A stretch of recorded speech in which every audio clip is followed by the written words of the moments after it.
দুধ দিয়ে গোসল করতেছি, নিজেকে আত্মশুদ্ধি করতেছি, আর কোনো পরনারীর দিকে তাকাবো না, তোমার আম্মুরও দেখবো না। বাহ বাহ বাহ বাহ, পরনারীর দিকে তাকায় তবা করতেছে, যার কখনো পরনারীর দিকে তাকাবে না।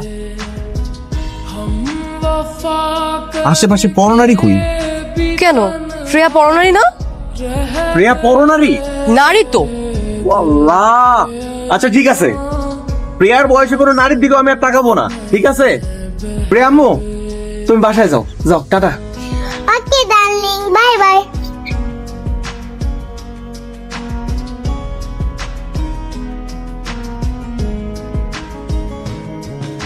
তিশা, আমি একটু বাইরে যাচ্ছি, তুমি দরজাটা লাগিয়ে সাবধানে বাসায় অবস্থান করো, কেমন? আসসালামু আলাইকুম।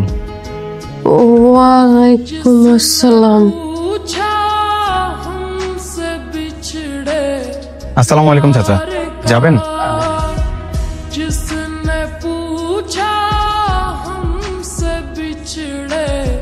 নিশ্চয়ই কোনো কাহিনী আছে, না হলে এতটা চেঞ্জ কোনোভাবেই পসিবল না। এই রহস্য আমাকে বের করতেই হবে। কি হয়েছে ভাবি, হঠাৎ ডাকলেন যে? ভাবি, আপনার হেল্প লাগবে। কি হেল্প? ভাবি, রাফিনা একদম ভালো হয়ে গেছে, 5 ওয়াক্ত নামাজ পড়ে, কারো দিকে তাকায়ও না। হ্যাঁ ঠিকই বলেছেন, ভাই না আমার দিকেও তাকায় না, আমি কথা বললে আমার দিকে মাথা ঘুরে উত্তর দেয়। ভাবি, এই জন্য তো বলতেছি একটু হেল্প করেন। আমি একটা সিম কিনছি, যে নাম্বারটা হচ্ছে রাফি জানে না, ওই সিম দিয়ে রাফিকে একটা কল দিবেন, একটু লাইন মারার চেষ্টা করেন, দেখিও কি বলে। আচ্ছা ঠিক আছে।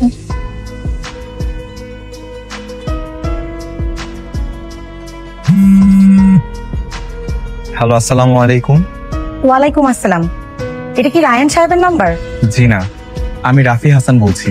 ও আচ্ছা, তাহলে তো রং নাম্বার। জি। ভাবি, কল তো কেটে দিল। আবার দেন। কি বলবো ভাবি? দিয়ে বলেন যে রায়হান সাহেব নয়তো কি হয়েছে, আমি একটু আপনার সাথেই কথা বলতে চাই, মানে একটু ফ্লার্ট করেন আর কি। হ্যালো, আসসালামু আলাইকুম। ওয়ালাইকুম আসসালাম। আচ্ছা, আপনার রায়ান সাহেব না তো কি হয়েছে, আপনার সঙ্গে একটু কথা বলি। জি দেখুন, আমি আশা করছি আপনি একজন সম্ভ্রান্ত ঘরের মহিলা। আমি কোনোভাবেই চাই না আমার জন্য আপনি কোনোভাবে পাপের অংশীদার হন, তারপর আপনি জাহান্নামী হন। আমি কোনোভাবেই পাপের অংশীদার হতে চাচ্ছি না, তাই আমি বলবো আপনি আমাকে দয়া করে আর কল করবেন না। আমি আপনাকে এখনই ব্লক লিস্টে রাখছি। আসসালামু আলাইকুম। ভাবি, আবার কেটে দিল তো। ভাই মনে হয় সত্যি সত্যি ভালো হয়ে গিয়েছে। না ভাবি, আমি এটা সত্যিটা উদ্ঘাটন করেই ছাড়বো।